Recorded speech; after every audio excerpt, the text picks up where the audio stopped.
Hello, my third grade friends. How are you guys doing? I hope you guys are doing good. Um, Coming back to school, I know it's kind of hard after spring break with the break and all, and coming back to when you're to school, but you're still at home. But hopefully, you have adjusted. It's a little bit tough, I know, because my kids are also having a hard time getting back to school routine.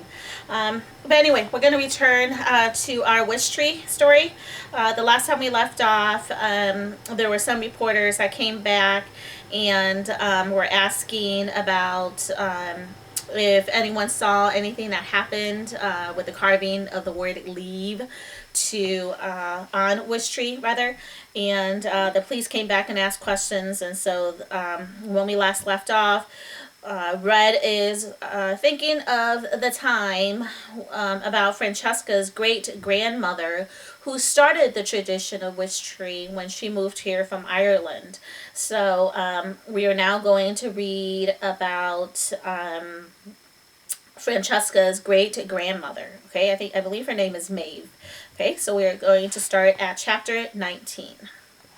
Long after midnight, Samara came to visit me. She wore a blue robe. Her dark, curly hair was pulled back in a loose ponytail. Her eyes held moonlight in them. She sat at the base of my trunk on her blanket. She didn't look at me. She did not look at the carved word or the splinter of moon or the blue and green houses. She just sat quietly and waited. It took a while, but it always happened. One by one, the babies ventured out to see her. Harold was first, flapping awkwardly down to the ground. The raccoon babies. You, and you. Can you imagine that being your names? You, hey, you. You, and you were next. Raccoon mothers are notoriously forgetful, so they don't bother with traditional names. The possums, the skunks, they all came. Samar sat perfectly still. The babies circled her. Together, they sat in the shimmer of moonlight, and listened to my leaves rustle. Bongo settled on Samar's shoulder. Hello, she said, in her crow version of Samar's voice. Hello, Samar said, echoing the echo. Bongo squawked and Samar jumped a bit. Even Bongo's quietest caw is a bit on the harsh side. Bongo flew up to my smallest hollow and poked her head inside.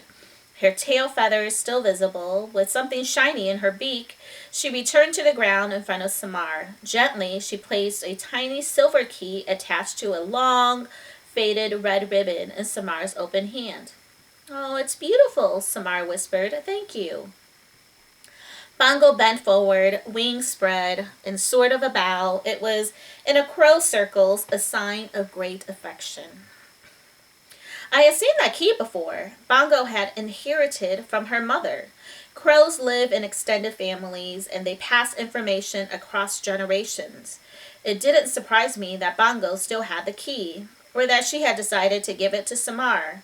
In the sweet calm, surrounded by everything I loved, the moonlight, air, grass, animals, earth, people, I wondered with a great pang how much longer I would be able to savor such moments. I wondered, too, if I had done enough for the world I loved. It was something I had asked myself before, but impending death was a way of focusing your attention. Sure, I provided plenty of shade, made oceans of oxygen for people to breathe, been a home to an endless parade of animals and insects. I had done my job. A tree is, after all, just a tree.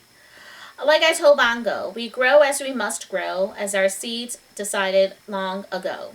And yet, 216 rings, 864 seasons, and still something was missing. My life had been so safe. Upstairs, a curtain in the greenhouse moved. Behind us, Stephen was just visible, watching us. I knew what he was thinking. One of the advantages of being a good listener is that you learn a great deal about how the world works. In Stephen's eyes, in a way that he had looked at Samar's that afternoon, I saw something that I had many times seen before. A wish. Chapter 20. After Samar left, I felt restless. Restlessness is not a useful quality in a tree.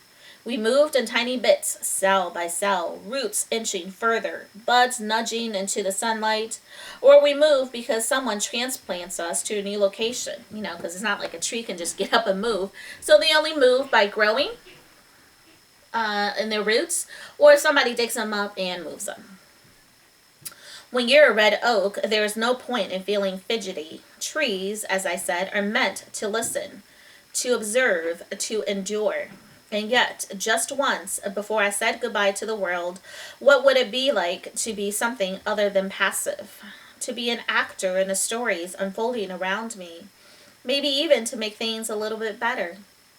Bongo, I said softly, are you awake? I am now, she grumbled. I have a question. I'll get back to you first thing in the morning. How does friendship happen? Bongo responded by snoring.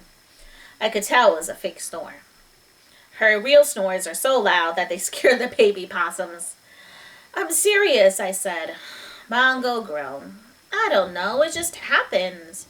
But how does it happen? Friends have things in common, Bongo said, and there you go. Your answer is in 5 words. See you in the morning, pal.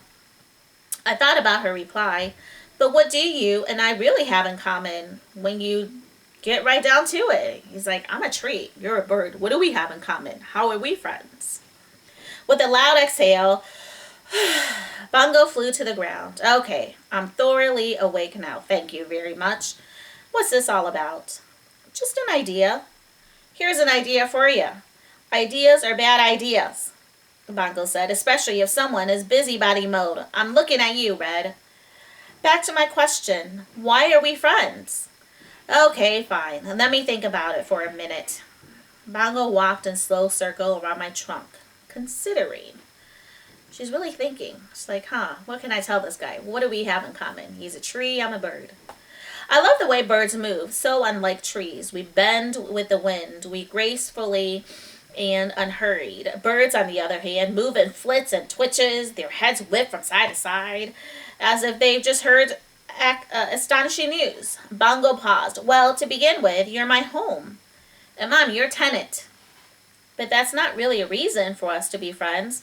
I've had residents I wasn't particularly fond of. That squirrel? What was his name? Squinch? The one with the bad breath. It's not important, Bongo.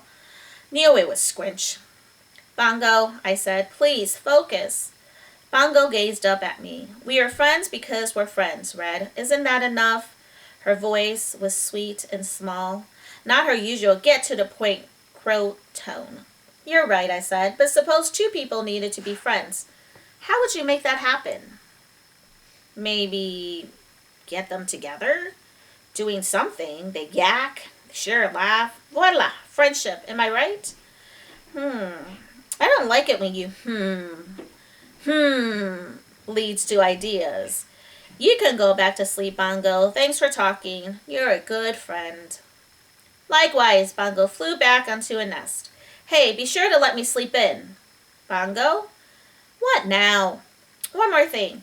Why do you think people can be so cruel to each other? It's not like the rest of us are exactly angels. Last night I saw Agnes eat a whole lizard in one bite. Agnes, the barn owl who lived with her nestlings up in my highest hollow, flapped her wings in annoyance. Hey, a girl's gotta eat, and you're a fine one to talk, Bongo, she said. Is there anything a crow won't eat? My point, Bongo continued, is that the world's a tough place. It doesn't matter if you're a bunny or a lizard or a kid. With that, Bongo started to snore, for real this time, but I was still wide awake. Ma, what's that horrible noise? Came the startled voice of a baby possum. Oh, that's just Bongo sleeping, her mother replied. Bongo had been right. I was hatching an idea. She'd always say I was a busybody, not to mention an optimist. An optimist Batinsky. Well, there were worse things. Trees are strong, silent types, unless we are not.